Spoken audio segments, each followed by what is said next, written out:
kita terlahir di negeri ini kalau Allah nggak izinkan saja.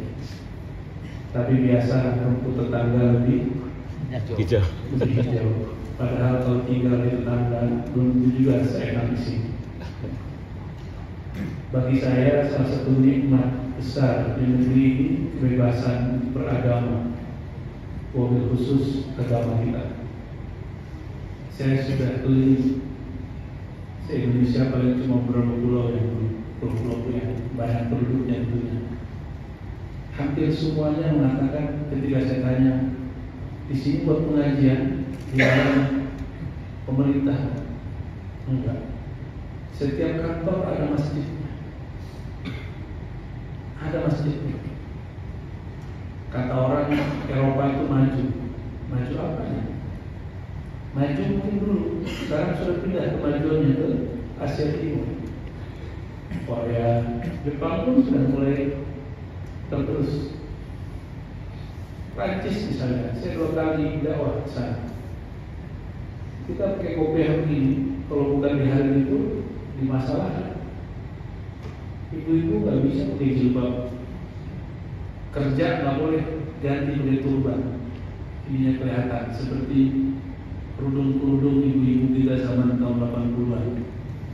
Dulu begitu udah syar'i. Ini kan proses Islamisasi.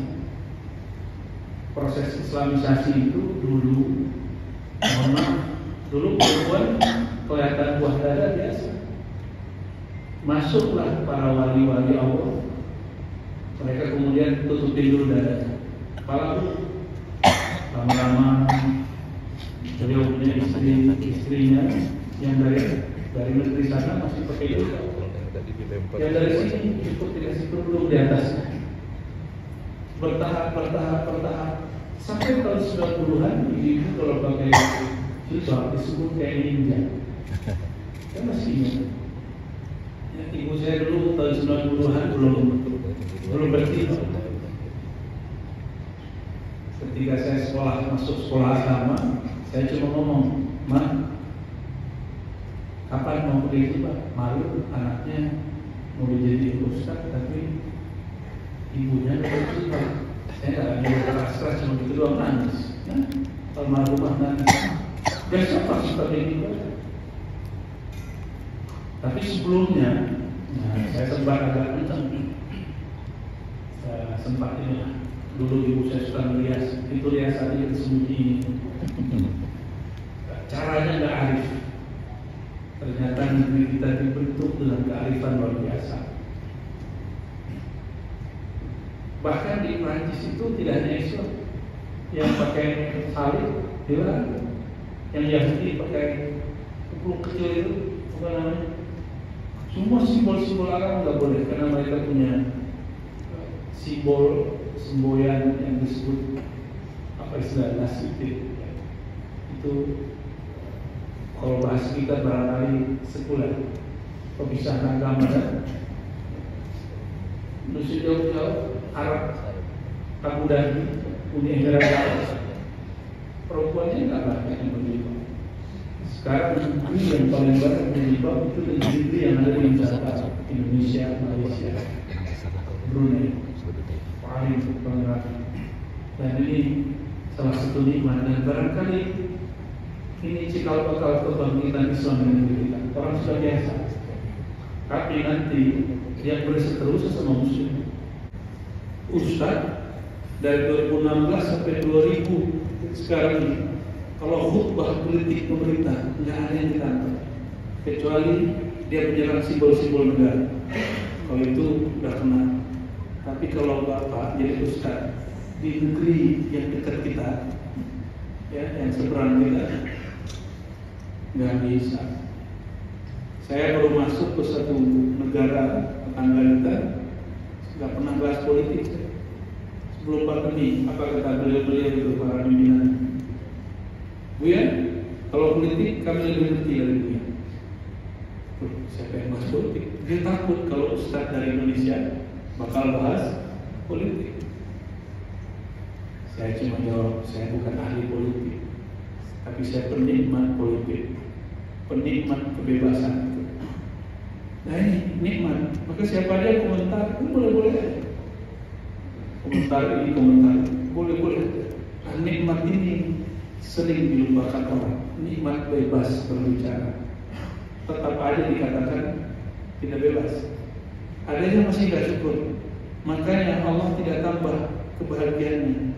Jadi praktek ayat la in syakartum itu kita nggak ada. Ayatnya sering dibaca sama khotib, sampai yang nggak sholat Jumat pun hafal ayat ini. Jika kamu bersyukur itu bukan ngomong alhamdulillah. Syukur itu bahasa Arab artinya menyadari besarnya pemberian Allah yang Maha Memberi. Itu yang disebut syukur. Orang-orang yang sadar diberi itu gak banyak. Dia sadarnya kalau apa? Kalau sudah ada masalah baru sadar. Benar ya? Makanya kita dikasih masalah terus baru sadar. Jika kita tidak sadar di saat nikmat itu ada, tunggu, Allah akan tegur di saat nikmat itu tiada. Surya hancur, itu cuma karena gorengan. Presidennya dituduh Syiah, padahal bukan.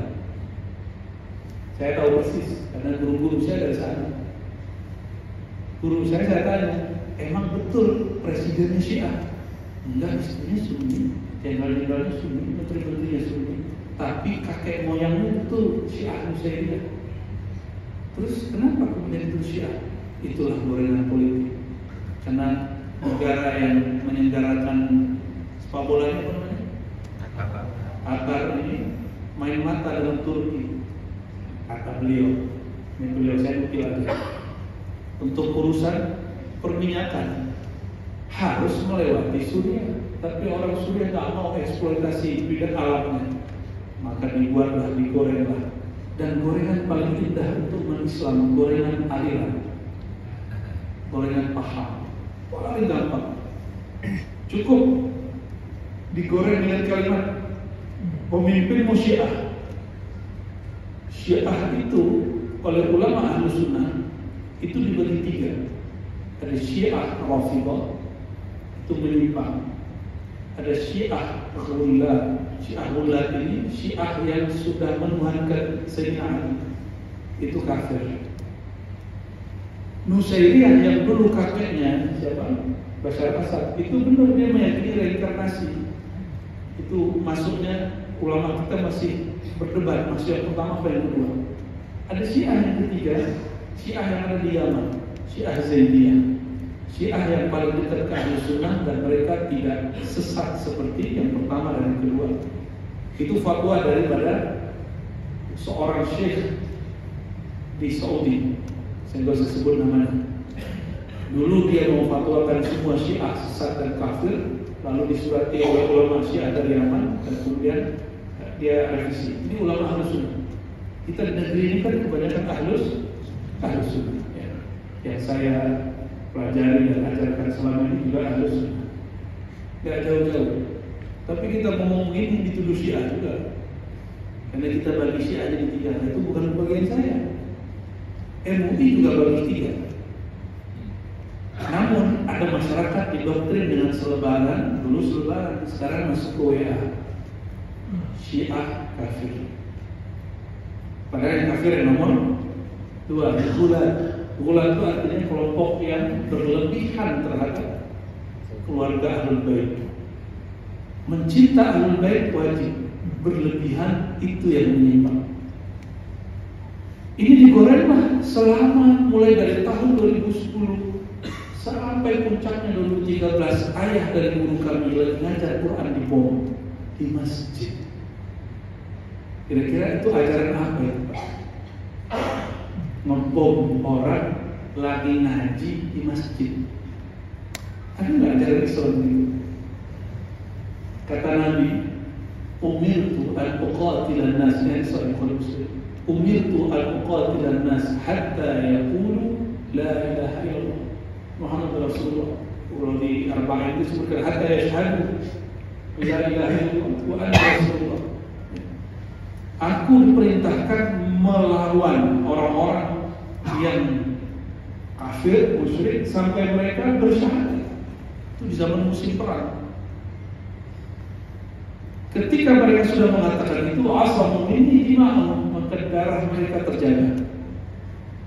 Ini guru kita, Syekh Al-Buti namanya, yang dibom, dia ahli syahadat, tapi dikafirkan cuma karena dia tidak menentang Asad.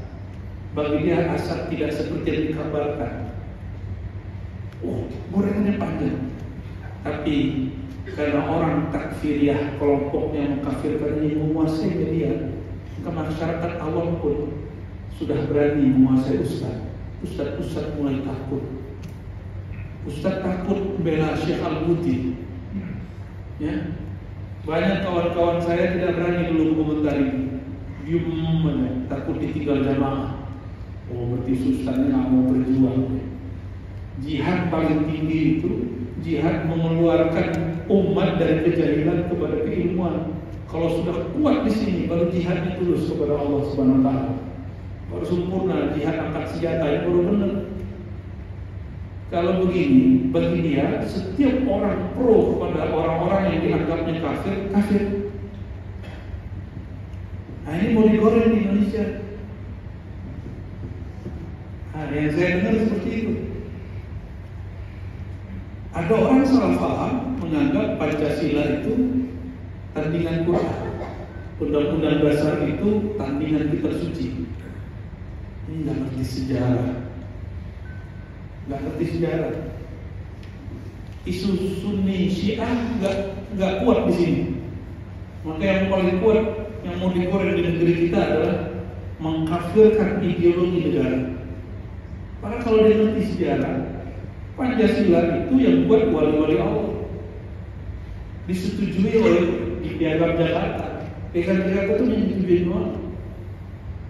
Sejarahnya kita dengar dari kiai-kiai suku, ulama-ulama suku, masyayikh-masyayikh yang ahli sanad yang mengerti sejarah, yang umurnya panjang. Itu kiai-kiai lintas pulau, mereka dulu bermusyawarah. Hasilnya dari poin pertama, ada yang tahu Piagam Jakarta yang pertama? Ketuhanan, menjalankan syariat Islam, bagi mulutnya. Ini lafaz beresiko, hatta sesama Muslim beresiko. Syariat itu ada 3 poin: al-Islam, ilmu fikih; al-iman, ilmu akidah; al-ihsan, ilmu qalbi. Ilmu fikih, sebagaimana hadis ada 6 kitab utama, bahkan 10 kitab utama imamnya. Di fikih ada 4 imam utama. Ini syariat mengikuti penafsiran imam yang mana? Kata kawan saya sekarang, langsung saja kepada Al-Quran. Maka bisa, di Quran nggak ada cara sholat. Coba cek, di Quran ada nggak cara sholat? Cara takbir nggak ada. Mesti pakai hadis. Di hadis tidak ada satupun hadis yang lengkap dari awal sampai akhir hadis bercerita tentang tata cara sholat. Mesti ada imam. Imam inilah yang dia mendapatkan guru dari gurunya, mengetahui cara sholat. Oleh karena itu, kita dalam sholat di harinya nggak sedikit beda. Bismillah kita dijaharkan, mereka tidak dijaharkan. Kita kunut sebagian besar, mereka nggak kunut. Itu kenapa? Karena riwayat hadis yang dipakai oleh imam. Maka kalau kalimat kata syariat dipertahankan, nanti debat sama ahli. Lalu dikembalikanlah kepada ayat yang dianggap sepertiga Quran. Qul huwallahu ahad. Itu Islami ya. Katakanlah bahwasanya Allah lah yang Maha Esa. Bahasa Indonesianya ketuhanan yang Maha Esa. Saya mau tanya Pak, yang mengajarkan Allah itu Esa, itu ajaran siapa? Nabi Muhammad? Benar? Agama sebelah cuma Yahudi atau Kristen Unitarian, Kristen yang mengajarkan satu Tuhan. Selebihnya tidak. Selebihnya masih ada dualisme, masih ada ideologi macam-macam. Berarti ini yang buat siapa?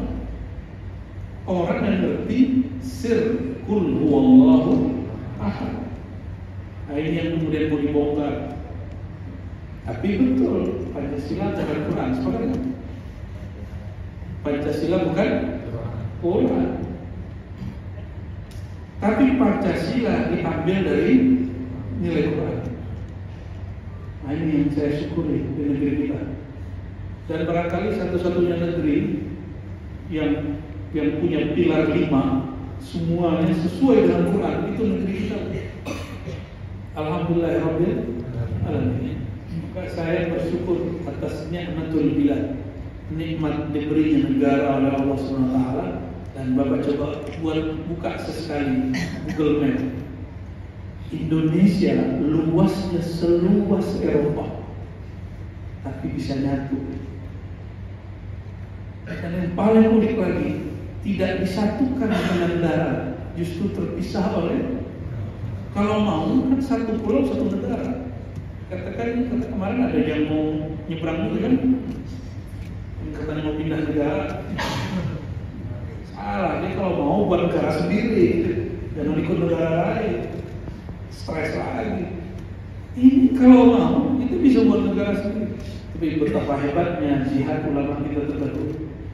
Negeri ini, negeri kita dulu yang bernama Nusantara, ini digabung. Coba karena penjajahnya dulu lain-lain, Indonesia dijajah oleh Londo. Ya sampingnya Batam nih Inggris. Bayangkan coba, itu sama-sama Inggris sama Malaysia sudah pisah negara, Pak.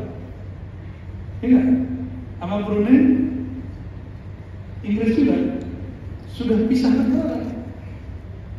Kita alhamdulillah masih satu negara. Ya tapi itu hikmah bagi mereka sendiri. Mungkin ada sesuatu di negara Malaysia, di Singapura, Brunei, kita nggak mau campur tangan urusan negara mereka. Tapi bagi saya nikmat persatuan ini luar biasa. Saya ceramah udah lintas provinsi, alhamdulillah nggak ada satupun yang minta surat jalan menjadi ustaz, nggak ada. Karena alhamdulillah ini nikmat sekali. Ya.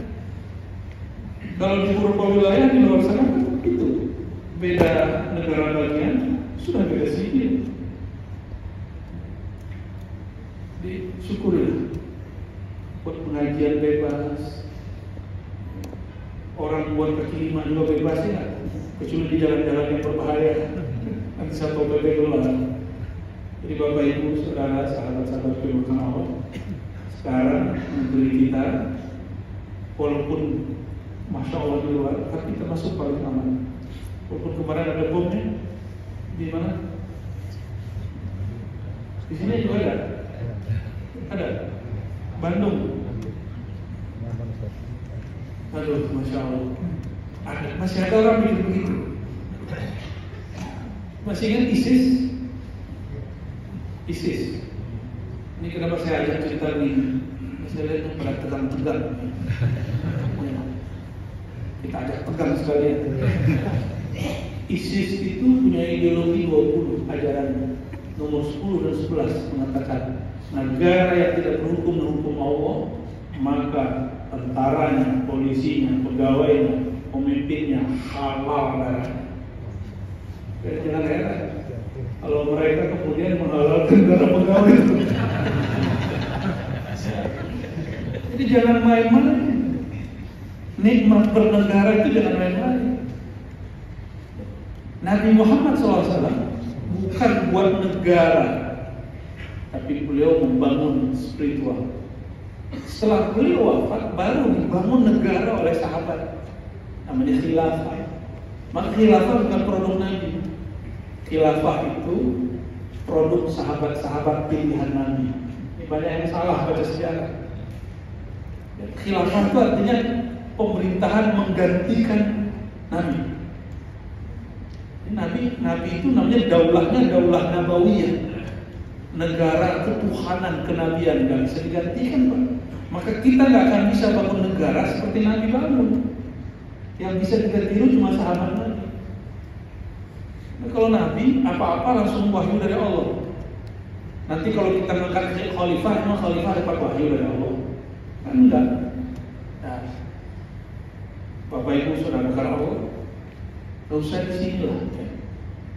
Ada yang sudah pernah tinggal di Saudi beberapa bulan, gak usah di sebulan ya. Gak usah sebulan deh, setengah bulan. Keliling di pengajian. Saudi. Gak boleh buat majelis taklim terbuka. Izinnya rumit. Apalagi buat maulid, ya salam. Udahlah ada bid'ah di Saudi. Gak dapat izin. Kita kalau di masjid ada orang ngumpul baca Quran bersama-sama, kita lihat di sana coba ada syekh sejak tahun 80-an ngumpul dikakiin sama askar, nggak ada hormat. Kayaknya kalau mau tawif bawa jamaah pasti dia ke lantai atas yang kira-kira askar udah ada. Ngumpet. Nggak ada seniman negeri. Mesir, tunggu dulu ya. Mesir itu mengharamkan satu gerakan namanya Ikhwan Muslimin dan Hizbut Tahrir. Kalau ketahuan ditangkap. Di Indonesia Hizbut Tahrir cuma dilarang, pelakunya nggak pernah ditangkap. Nikmat nggak tuh? Ikhwan Muslimin di Indonesia belum dilarang karena ideologinya sudah dijinakkan oleh beberapa aktivis politik partai. Maka aman dia. Kalau nggak beres sudah. Nikmat gitu. Nikmat. Coba tinggal di Mesir. Di Mesir itu kuliah enak di sana. Awal saya ziarah ke Firaun, pulang-pulang mengharapkan ziarah ke ulama. Pokoknya enggak. Sampai belakangnya sepi. Tapi pulang-pulang katanya apa? Haram. Nggak boleh, tabarruk haram. Kemudian tabarruk Fir'aun boleh. Maka pulang-pulang sifat Fir'aun yang kali dikit sama dia. Kan begitulah beragama.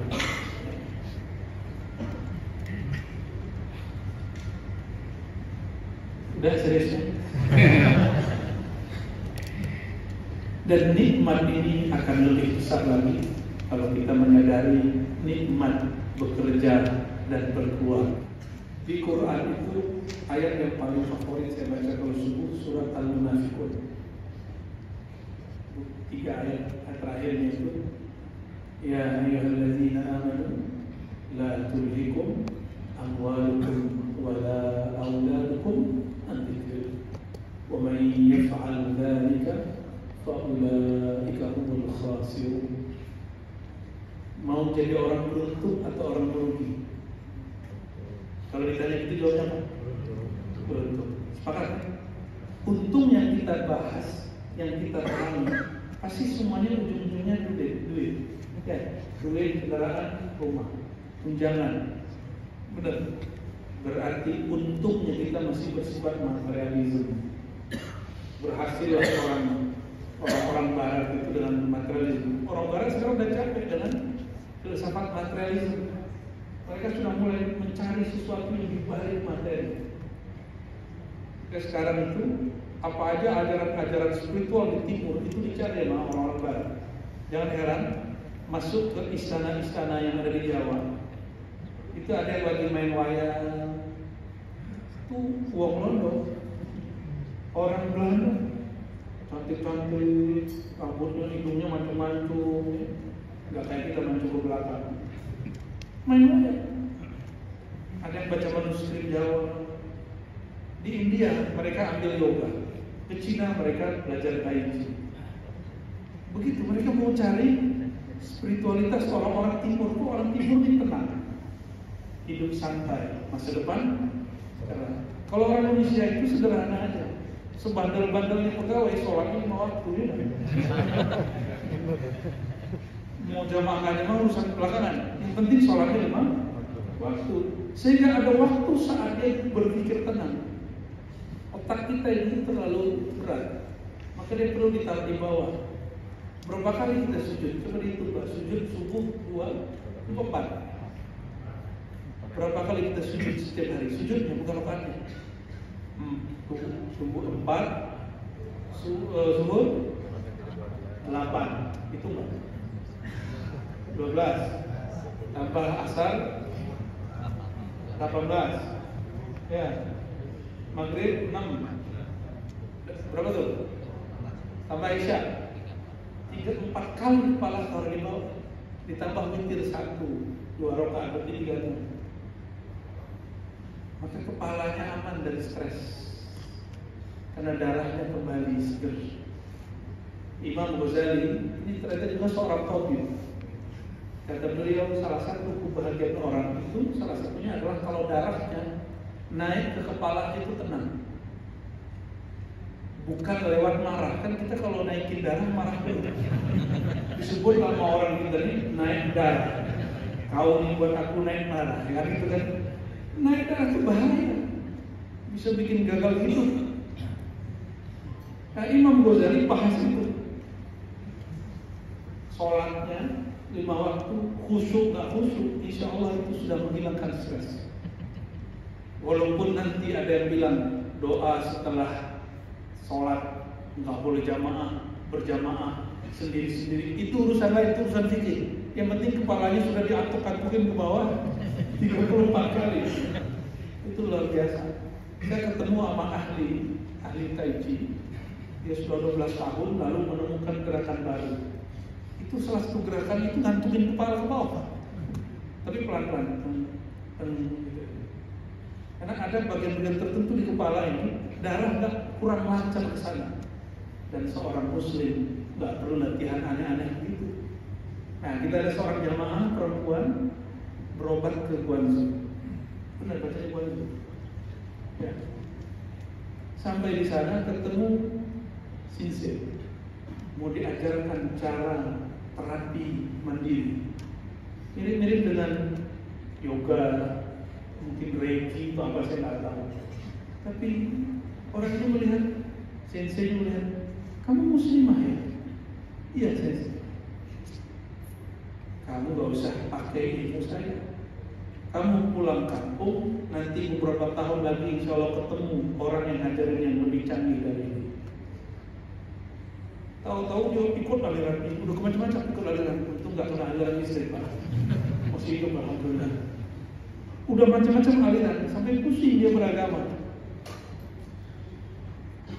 Tersesatlah, ikut majelis zikir kita. Tersesat di jalannya benar insya Allah. Kita nggak boleh merasa paling benar, tapi merasa mendekati kebenaran boleh. Di saat dia zikir, teknik zikirnya membuat dia flashback ke masa sebelumnya dan merasakan nikmatnya bukan main. Dia sampaikan kepada saya, oh ini yang dimaksud oleh sensei saya. Alhamdulillah, ternyata penyakit yang paling berbahaya dalam diri manusia itu gelisah. Yang bikin gelisah itu ditulis di ayat ini. Wahai orang beriman, la tulhikum amwalukum wala auladukum an dzikrillah. Jangan kamu dibuat lalai karena siapa? 2 hal. Auladukum, amwalukum wala auladukum. Harta dulu. Harta itu kenapa Quran nggak menyebutkan pekerjaan? Karena Al-Quran itu biasa selalu berbicara inti-inti. Orang bekerja intinya nyari apa? Uang. Ini bukan hanya untuk berapa, untuk saya dulu. Nggak disebutkan profesinya, disebutkan ujung dari semua profesi itu fulus. Fulus paling inti. Nanti baru prestis, kan prestis apa bahasa Indonesia? Gitu dalam yang sahih. Makanah dalam bahasa Arabnya posisi. Coba bapak ini sudah sekian tahun kerja, posisinya di situ aja. Ya, merasa berjasa, nyesek pak. Ada orang baru datang, naik, kita sudah lama di situ aja. Kalau jiwanya berontak dikit langsung gak bahagia. Makanya di Quran dikatakan tenang, gak usah pikirkan masalah itu. Yang penting amwal. Seorang pendakwah seperti saya, mu'alim guru, saya juga masih dosen. Alhamdulillah masih sempat ngajar lah 2 hari sepekan. Itu full, nggak kalau keluar, makanya nggak bisa rela 1 minggu full itu nggak mungkin. Tetap kita nggak boleh kemudian lalai dengan amwal ini. Kalau pendakwah ternyata jadi ustadz itu lebih berat lagi. Yang disebut honor, tanya sama imam kita itu berat sekali. Ujiannya pegawai sudah jelas tanggal sekian dapat gaji. Di sini tanggal 5 tanggal 1. 28. Wah, aneh lagi. Orang bisa 25 di 28. Kalau ustadz, mu'allim, ujiannya ujian ketulusan. Hanya sama kiai-kiai benar kiai. Ini berdua akan lebih paham lah daripada saya. Apalagi Korea kita, ya. Khataman yang terbayar amwal, duit, amplop, atau merasa dipandang oleh Allah. Tipis-tipis. Bapak ini kerja ria itu aman, tapi kalau kami ria, kami dapat celaka. Bapak ini kerja emang cari duit, tapi kalau kami ngajar cari duit, itu dapat teguran dari Allah Subhanahu Wa Taala. Jadi orang-orang kayak kami ini nggak boleh sedikit terberisi masalah fulus, karena selalu ngomong baca ayat tadi, sesungguhnya Allah khairul raziqin. Itu ayat yang dibaca tadi. Yang di sisi Allah lebih mulia. Dan Allah sudah jamin rezeki kamu. Itu maknanya. Maka disebut kalimat sebaik-baik rezeki bukan atasan, bukan tempat kerja, bukan negara. Tapi siapa? Allah. Maksudnya nggak usah terlalu ngoyo urusan dunia. Ikuti sunatullah. Kapan seseorang bekerja nggak bahagia? Kalau dia merasa apa yang dia peroleh ini belum memuaskan dirinya. Bapak mulai tersin untuk kerja, mending berhenti aja kerjanya, cari kerja lain. Nggak akan bahagia, pensiun dini aja. Kalau sudah merasa berjasa, terus jasanya diambil orang, merasa sudah mencapai sesuatu, tapi pencapaiannya ditilep orang, berarti dia menuduh Allah salah menakdirkan dia bekerja. Tinggal pilih buat kerjaan sendiri aja. Ada kawan saya buat tinggal sendiri sekarang, atasan dia dulu sekarang jadi bawahannya. Ada juga yang begitu ya. Cuma siapa yang berani ngambil risiko begitu? Tiap hari di teror maka KPK. Allahumma sholli ala sayyidina. La tulhikum amwalukum wala auladukum an dzikrillah. Jangan kamu dilalaikan oleh pekerjaanmu untuk mencari harta, aktivitasmu untuk menghasilkan cuan, dan juga anak-anakmu. Kalau anak berarti ada maknya. Ada. Kalau bagi perempuan ada bapaknya. Dari apa? An-dzikrillah. Dari tugas utamamu di bumi, yaitu mengenal Allah Subhanahu wa Ta'ala. Saya menerjemahkan zikrillah itu mengenal Allah di ayat ini. Jangan pekerjaanmu melalaikan kamu, jangan anak-anakmu membuat kamu lalai dari tugas asalmu, yaitu mengenal Allah Subhanahu wa Ta'ala. Lalu ada ancaman di belakang. Kalau wakil kepala buat pengumuman, siapa yang melakukan 1, 2, 3, maka dia dipecat. Pasti nggak ada yang buat 1, 2, 3 itu ya. Tapi sayapnya orang lebih percaya sama penguasa dunia yang zahir daripada penguasa dunia akhirat yang lebih zahir dari semuanya. Ketika Allah mengatakan siapa yang melakukan semua itu faulaika humul khasirun, siapa yang melakukan yang dia lalai dari mengingatku, mengenalku karena pekerjaannya dan keluarganya, maka mereka lah orang-orang yang rugi.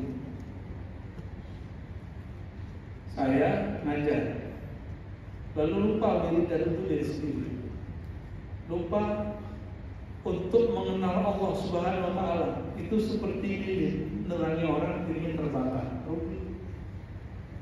Bapak kerja cari dunia, udah nggak ahli agama, ya, kerjanya melupakan dari Allah. Ini rugi 2 kali. Tapi tenang, tidak ada pekerjaan yang dia luput daripada nilai spiritual. Kalau kami ini gampang, kan teksnya sudah ada. Kalau orang bekerja, nilai spiritualnya 1, al-ihsan an ta'budallaha ka'annaka tarah. Ihsan itu engkau beribadah. Saya mau tanya, mencari nafkah untuk keluarga ibadahnya? Ibadah. Berarti kerjaan bapak ibu ini ibadah kan? Ya, jadi istri-istri, bapak ibu-ibu, suaminya lagi ibadah. Nah, bisa tanya balik, Pak, ini pertanyaan lanjutan.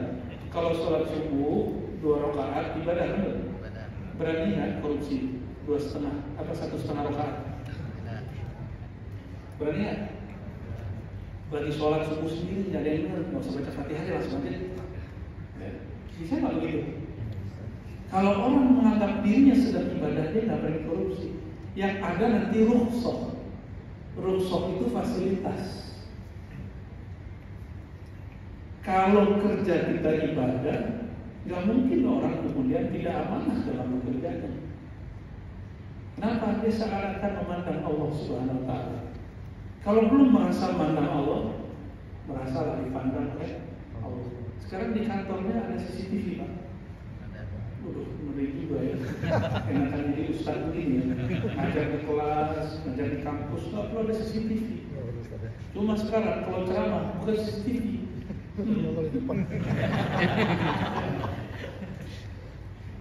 Kalau canda pun sekarang nggak boleh itu parah. Baca ayat pun saya nggak boleh dalam-dalam sekarang. Karena ternyata ada yang letak. Kita buka lebih dalam, dia yang marah.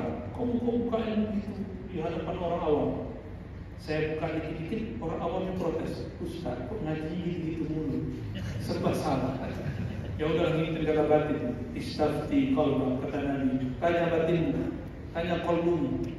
Maka kadang saya nggak dengerin lagi mau orang bilang salah, benar. Yang penting qalbu saya meridhoi. Berarti Allah ridho. Karena Allah memandang ke dalam qalbu. Nah, coba praktekkan itu, Pak. Istafti qalbak. Kan nggak ada di Quran kerja dari jam 8 sampai jam, nggak ada kan? Di Quran itu cuma dikatakan orang adil itu lebih dekat kepada ketakwaan. Jadi ada jalur menjadi takwa tanpa perlu wiridan, nggak perlu baca wirid panjang. Kalau kiai-kiai ini kan wiridannya khataman Quran, baru jadi muttaqin. Kalau bapak ini tidak, bekerjanya wiridnya namanya al-adl, keadilan, menempatkan sesuatu sesuai dengan porsinya. Itu wiridnya para pemimpin, para pegawai, para pekerja. Mampu mewiridkan ini, jadi wali Allah meskipun tidak berserban, jadi kekasih Allah meskipun tidak sarungan, ya? Jadi orang yang dipandang itu Allah SWT ada di kalbunya, meskipun dia nggak pakai ya, sorban, pakai riga, pakai gaya-gaya orang soleh. Kesolehan hati dia ada di kalbu. Jadi Bapak Ibu yang bukan Allah, jalan menuju Allah itu banyak. Jalan menuju Allah itu banyak. Sebanyak nafas manusia, maka kita punya jalan kepadanya sedekat nafas dengan diri. Ini yang dimaksud di dalam Al-Quran. Wa nahnu aqrabu ilaihi min hablil warid. Kami lebih dekat kepadanya daripada urat nadi. Bukan di urat nadi, karena urat nadi, pembuluh darah, masih bisa dialiri syaitan. Tapi Allah lebih dekat dari itu. Kalau kita cuma mengutamakan fisik ini, ibadah fisik yang kemudian disebut dengan kata nadi di situ, itu masih bisa kesusupan, masih bisa kesusupan syaitan. Nah, apabila kita semangat, ini bagian akhir yang mau sampaikan, kita semangat bekerja. Kalau ada pimpinan di ruangan itu, benar? Ini bapak-bapak ini, ibu-ibu, pimpinan kita sengaja lewat di samping kita. Ini ruangan kita nih, ada komputer segala macam. Pura-pura sibuk kan? Pegang keyboard. Padahal yang detik itu aja sampai itu nggak jelas. Itu kalau dibuka ternyata ada Facebook, Instagram baru ditutup. Jadi serba buka. Karena pimpinan datang seakan-akan dia lagi sibuk bekerja. Atau program nelfon. Yang ini sudah seakan-akan ingin mencari perhatian daripada pemimpin. Apabila kita semangat bekerja, hati bekerja karena ingin dilihat oleh pemimpin, saya mau tanya, Allah pernahkah luput dari memperhatikan kita? Maka seharusnya setiap hari kita ingin bekerja maksimal karena dipandang oleh Allah Subhanahu wa Ta'ala. Itulah makna ketuhanan yang Maha Esa. Seandainya semua orang begini, tidak ada orang korupsi. Tapi biasalah, ideologi itu cuma jadi ide, ya, belum jadi praktek.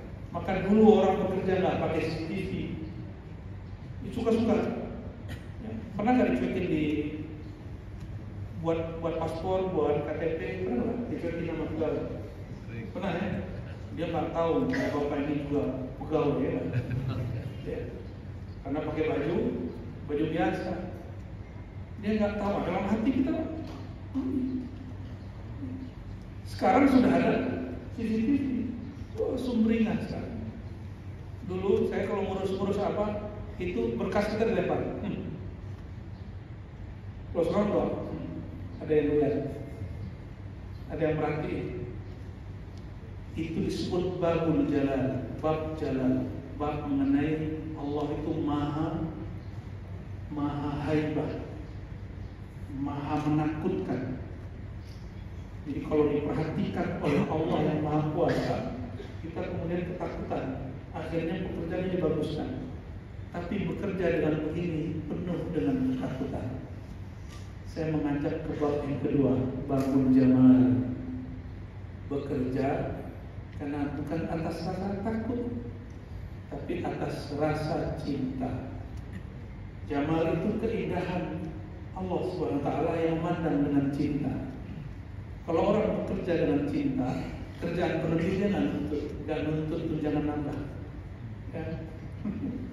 Ya. Tapi kalau orang bekerja dengan rasa takut, dia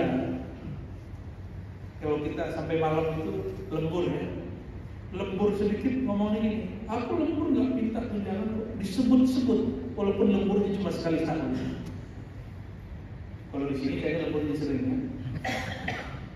Lembur kuning. Bapak Ibu yang bukan Allah, inilah puncak seseorang beribadah. Kalau mau bahagia, pakailah bab ihsan, pakai bab al-jamal. Bab apa?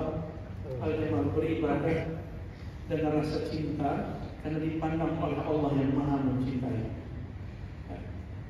Inilah yang kemudian kita lakukan berangkat pagi, pulang sore, capek. Tapi karena sayang dengan keluarga, sayang dengan anak istri, kita mau berlelah. Cobalah bekerja, cintai negeri ini, cintai kantor kita, cintai kawan-kawan kita semua. Maka kalau ada masalah kita nggak carikan ini, kita hadapi bersama-sama. Kalau ada urusan kita selesai dengan kemampuan kita. Dan begitu juga untuk yang di rumah. Nggak usah juga curiga sama bapak-bapak ini. Ini bukan ada waktu lagi itu aneh-aneh ya. Doain, kata kawan saya, kalau Allah berfirman, ana nazalna abdi, aku berdasarkan persangkaan hambaku, maka ada hadis orang bekerja. Ini hadisnya nggak sahih Pak, tapi benar. Aku berdasarkan persangkaan pasanganku. Nah, jadi ibu-ibu jangan bersuzon dengan pasangan, doain saya. Kita nggak akan sanggup menjaga pasangan, yang menjaganya Allah. Maka titipkan pasangan kepada Allah. Pasangan bukan milik kita, dia milik Allah. Lillahi ma fis samawati wal ardh. Maka jangan pernah berpikir menguasai kekasih. Itu ego namanya. Doain dia, fatihain dia, sholawatin dia. Karena doa, fatihah dan sholawat adalah jenjang paling dekat kalau berdoa kepada Allah Subhanahu wa Ta'ala. Al-Quran turunnya ke Nabi Muhammad. Nabi Muhammad yang diturunkan ke beliau Al-Fatihah, dan yang paling dekat kepada Allah Nabi Muhammad. Jadi kalau doa, Fatihah, salawat, Fatihah, salawat. Kalau perlu masuk kantor baca Fatihah. Bid'ah enggak? Kata Nabi, afdhalul doa alhamdulillah. Doa terindah itu baca surat Alhamdulillah. Surat Alhamdulillah itu bahasa hadis. Surat Al-Fatihah. Jadi kalau ada pemimpin pagi-pagi mulai doa, jamaah. Mari kita mulai kerja ini. Dimulai Pak. Ada nggak? Bersama-sama Pak. di Jawa sudah begitu. Orang di kantor-kantor jam 8 langsung ada suara, Bapak Ibu, apapun agamanya, mari kita berdoa. Kalau kebanyakan muslim, pakai muslim.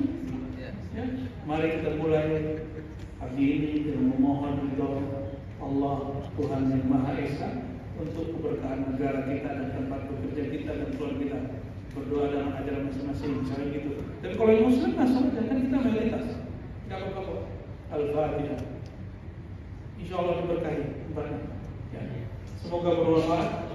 Semoga pekerjaan ini bukan menjauhkan kita dari Allah, tapi membuat kita tambah dekat kepada Allah Subhanahu wa Ta'ala. Begitu juga keluarganya mendorong, mendekatkan kita kepada-Nya. Amin ya rabbal alamin. Wassallallahu. Jadi ada tidak cukup? Ya, singkat saja. Saya tadi menarik paparan dari Buya terkait banyaknya aliran, kasih contoh ada Syria, ada Qatar, ada Mesir. Nah, kebetulan saya sendiri ngalamin nih, Buya. Jadi saya cuma mau nanya gimana dengan berbagai ini ya, aliran itu bagaimana kita menyikapinya gitu aja supaya arif gitu ya. Karena kebetulan ini anak saya sendiri gitu ya. Jadi waktu itu aku sebelum pulang bawanya di kafe-kafe kan. Korban. Nggak perlu pasang foto lah ini lah. Langsung saya jawab ya. Ya silakan. Ya, waalaikumsalam. Anak bapak itu dulu sedang mengalami yang dulu saya pernah alami. Asik. Jadi gak usah diajak berdebat. Iya. Oh, panjang. Doain dia. Oh, doain aja. Itu anak kan mungkin habis di tanda kutip diajak oleh kawannya, ayo kita kembali saja kepada sumber. Nggak usah lagi ikut-ikut yang aneh-aneh. Nah, dia kena brainwash di situ. Padahal kalau mereka paham Quran itu pakai riwayat, ada mazhabnya baca Quran. Kan katanya nggak boleh ikut mazhab. Ini jenggotnya orang panjang. Anaknya berketan. Celananya juga. Yang sabar yang gitu ya. Yang sabar. Jadi orang-orang yang sudah memahami itu, kita hargai itu pemahaman dia. Yang pentingnya nggak ganggu kita. Enggak sih. Ya. Nanti lama-lama capek sendiri Pak. Pakai celana, gantung, terus pakai sepatu lucu. Maaf kalau di sini ada ya. Dan yang paling penting ini saya sampaikan, saya ngaji hadis dari 2004 mulai baca kitab-kitab berat. Saya tidak menemukan Nabi itu pakai celana. Gak ada satu hadis pun yang menunjukkan Nabi pakai celana. Nabi itu setiap hari pakai sarung, maka disebut sahibul izar.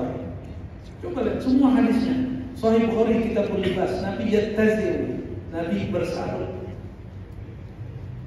Makanya saya kalau pakai sarung agak di atas mata kaki saya. Jadi saya kalau nggak pakai sarung agak gantung. Istri protes mulu, banjir mas. Tapi nggak apa-apa. Ya, tapi kalau antum mau ngamalin kita hargai, nggak ada masalah. Kan kita nggak boleh maksa juga orang untuk memanjangkan celananya. Cuma kalau antum nanya versi hadisnya begitu, ya. Dan Nabi pernah sholat kusuf, sarungnya di bawah mata kaki. Maka keharaman bercelana di bawah mata kaki, bersarung di mata kaki itu syaratnya satu, makhilah, sombong. Sombong itu ada sombong dari dalam, disebut kibur. Ada sombong karena faktor X, disebut makhilah. Orangnya berkhayal, berimajinasi dia lebih oke, lebih soleh dari yang lain. Tapi saya hargai Pak, karena saya 3 tahun begitu. Jadi kalau ada yang jingkram-jingkram, biarin aja dulu. Kalau juga bosan-bosan sendiri. Gak apa-apa, itu bagian dari ekspresi beragama. Ya, memang mau dilarang Pak. Gak usah dilarang, biarin aja. Nikmati itu, bagi saya itu nikmat berbeda. Ya.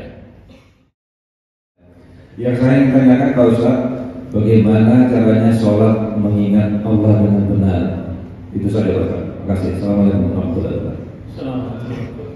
Alladzina yadhkuruna Allaha qiyaman wa qu'udan wa 'ala junubihim. Jadi zikir itu yang tepat gabungan antara zahir dan batin, gerak dan diam, lisan dan qalbu. Itulah yang disebut dalam 10 ayat terakhir dari surah Al-Imran. Orang-orang yang disebut orang-orang cerdas, ulul albab, orang-orang yang berzikir tidak hanya dengan lisannya, tapi dalam keadaan berdiri, duduk dan tidur. Kalau tidur, tubuh kita sudah diam. Berarti yang berzikir saat itu siapa? Qalbu. Siapa yang melatih zikir qalbunya di saat sadar, maka zikir itu akan bekerja di saat dia tidur. Maka Nabi karena tidak pernah lupa dengan Allah dalam sadar, beliau tidurnya tetap sadar. Tanamu aini, yanamu aini wala tanamu qalbi. Mataku tidur. Nabi sebut ain, bukan basar. Jadi dalam bahasa Arab diberikan mata dengan pandangan. Mataku tidur, tapi pandanganku tidak tidur. Itulah qalbu. Kenapa? Karena qalbu Nabi senantiasa zikrullah. Jadi caranya belajar zikir qalbu. Belajar zikir qalbu, karena yang dipandang Allah saat sholat itu qalbu. Bahkan lagi gak sholat, lagi kerja, yang Allah pandang qalbu. Yanzuru ila qulubikum. Allah menatap ke dalam qalbumu.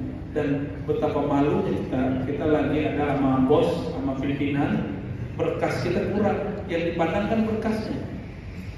Mau ketemu kekasih, mukanya cemong-cemong, bajunya kotor. Kekasih memandang wajah dan baju. Maka orang kalau mau ketemu kekasihnya, yang dibenerin apa? Yang dipandang sama kekasihnya. Kekasih sejati kita Allah Subhanahu wa Ta'ala, yang dipandang adalah qalbu. Jadi berlatihlah zikir qalbu, cari gurunya. Gurunya banyak. Di Batamnya Allah Ta'ala yang menazil Al-Quran, yang menazil Al-Fatihah ala Sayyidina Muhammad Al-Fatih. Salli ala Sayyidina Muhammad Al-Fatih. Lima ulik wal khatim wa salat nasir al-haqq bil-haqq wal-hadi al-asfad mustaqim wa la alihi haqqa qadrihi wa miqdarihi al-azim. Allahumma ya ahad salli ala ahad. Allahumma ya ahad salli ala Muhammad. Allahumma ya salli ala khalifatika ya Allah ya ahad ya samad. Allahumma ya ghaffar ya ghafur ighfir lana dhunubana wa li walidina warhamhum kama rabbayana shighara. Allahumma ya Allah, ampunkan dosa mata kami, telinga kami, lisan kami, qalbu kami, pikiran kami, tangan kaki kami, zahir dan batin kami. Ampunkan dosa yang kami sengaja, yang tidak kami sengaja, dosa yang zahir tanpa oleh makhlukmu ataupun hanya tanpa olehmu ya Allah. Allahumma ya Allah, di dalam qalbu kami mungkin ada penyakit-penyakit qalbu, iri, sombong, dengki, riya dan lain sebagainya ya Allah. Faghfir lana dzunubana zahiran wa batinan. Maka dengan rahmat-Mu ya Allah, sembuhkanlah penyakit-penyakit qalbu kami. Ampuni semua dosa-dosa kami.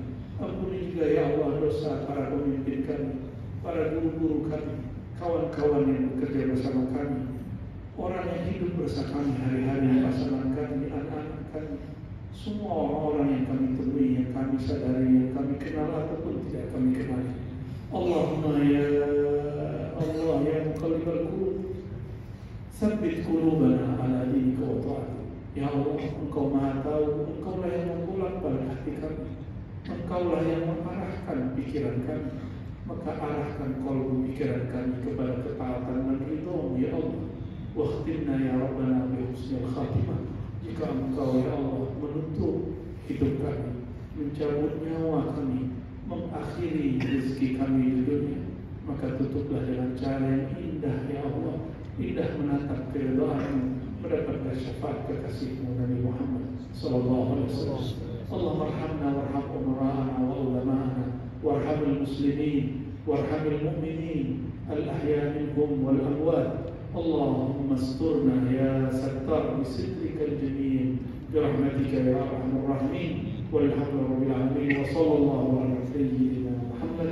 Assalamu alaikum warahmatullahi